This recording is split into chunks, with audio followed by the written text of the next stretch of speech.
நாங்கள் திருப்பதி வந்துட்டோம். வந்தோன்னே எங்கள் அம்மாகிட்ட சொல்கிறேன், உட்காந்துட்டு கொஞ்ச நேரம் கழித்து பார்த்துக்கலாமான்றேன்.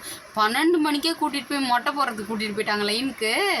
கேட்டால் வந்தோடனே மொட்டை போடணும், அப்புறம் வந்து திரியலாம் அப்படின்றாங்க. அதுக்கப்புறம் பார்த்தா அதில் வேறு உள்ள மொட்டை போடுறத பார்த்துட்டு எங்கள் அம்மா மொட்டை போடுறாங்கன்றாங்க.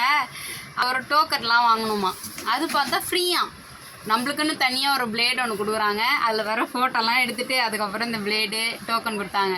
எல்லோரும் சேர்ந்து ஒரு முடியை வா அப்படின்னு காட்டிட்டு முதல்ல எங்கள் அம்மா அனுப்பிட்டோம். கேட்டால் அம்மா நீங்கள் தான்மா பெரியவங்க, நீங்கள் தான் முதல்ல போகணும் அப்படின்னு சொல்லிட்டோம். அதுக்கப்புறம் எங்கள் அம்மா மொட்டை போட்டாங்க. நாங்கள் 2 பேரும் சிரித்து பார்த்துட்டு இருந்தோம்.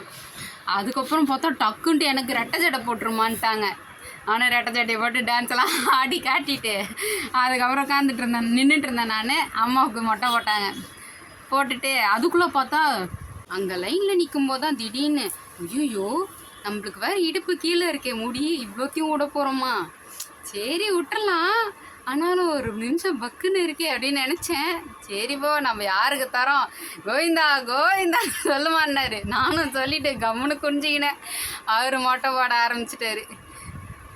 அவர் கொஞ்ச நேரத்தில் தண்ணியெலாம் ஊற்றி அந்த முடியெல்லாம் சரி பண்ணிட்டு பிளேடு எடுத்து வைக்க வந்தார் பாருங்க. உள்ளுக்குள்ளே ஐயோ மொட்டையாக போகிறோமா அப்படின்னு அழுவே வந்துடுச்சு ஒரு நிமிஷம்.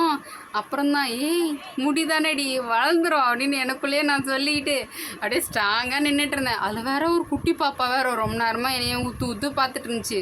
முடி இருக்கும்போதே பார்த்து அதுக்கப்புறம் மொட்டையானதுக்கப்புறமும் பார்த்துட்டே இருந்துச்சு. நான் அப்படியே ஒரு சிரிச்சிட்டு வளர்ந்துரும்டா பாப்பா அப்படின்னு எனக்குள்ளேயே நான் சொல்லிக்கிட்டு அந்த பாப்பாவுக்கும் சொன்னேன் நான்.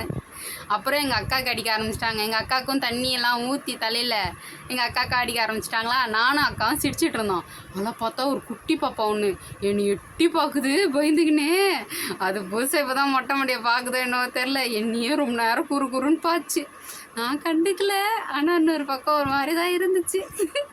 அதுக்குள்ளே எங்கள் அக்காவுக்கு அடிக்க ஆரம்பித்தாங்களா. அதை பார்த்து நின்றுட்டு இருந்தோம். அக்காவுக்கு மொட்டை அடிச்சா மொட்டை அடிக்கவே ஆரம்பிக்கல. நான் அதுக்குள்ளே மாமா முதல்ல சந்தனத்தை தடவுமா சில்லுன்னு இருக்குமா அப்படின்னா ஏச்சி இரு இன்னும் குளிக்கலை அந்த முடியெல்லாம் இன்னும் இருக்கு உடம்புல அதுக்குள்ளேயா அப்படின்னா பரவாயில்லம்மா ஜில்லுன்னு இருக்குமா அப்படின்னா ஏச்சி கம்முனிரு அப்படின்ட்டாங்க. அதுக்கப்புறம் பார்த்தா எங்கள் அக்காவுக்கு பாதி மொட்டை அடிச்சிட்டாங்க. எங்கள் அக்கா பொறுமையாக அவரை திரும்பி பார்த்து சிரிச்சிச்சா அக்கா என்ன அரை மொட்டையாக இருக்க அப்படின்னு சொல்லி கலாச்சிட்டேன். அங்கேயே ஒரு 2-3 பேர் அங்கே தமிழ் ஆளுங்க வேறு இருக்காங்களாட்டு தான் அவங்களும் சேர்ந்து சிரிச்சிட்டாங்க. எங்கள் அக்காவுக்கு அப்படியே பார்க்குது என்னையே. அதுக்கப்புறம் பார்த்தா அங்கே ஒரு 2-3 பேர் என்னம்மா பெரிய பிள்ளைங்களாம் இருக்கீங்களே இப்போ போய் மொட்டை அடிக்கிறீங்களே எல்லாம் கேட்டாங்க. யார் கண்டுக்கிட்டா, அது வளர்ந்துரும், இது வந்து வேண்டுதல் அதனால மொட்டை அடிக்கிறோம் அப்படின்னு சொல்லிட்டோம் நாங்கள். அப்புறம் லைனாக உட்காந்துக்கிட்டு 3 மொட்டையும் சேர்ந்து ஒரு வேறு ஃபோட்டோ வேறு.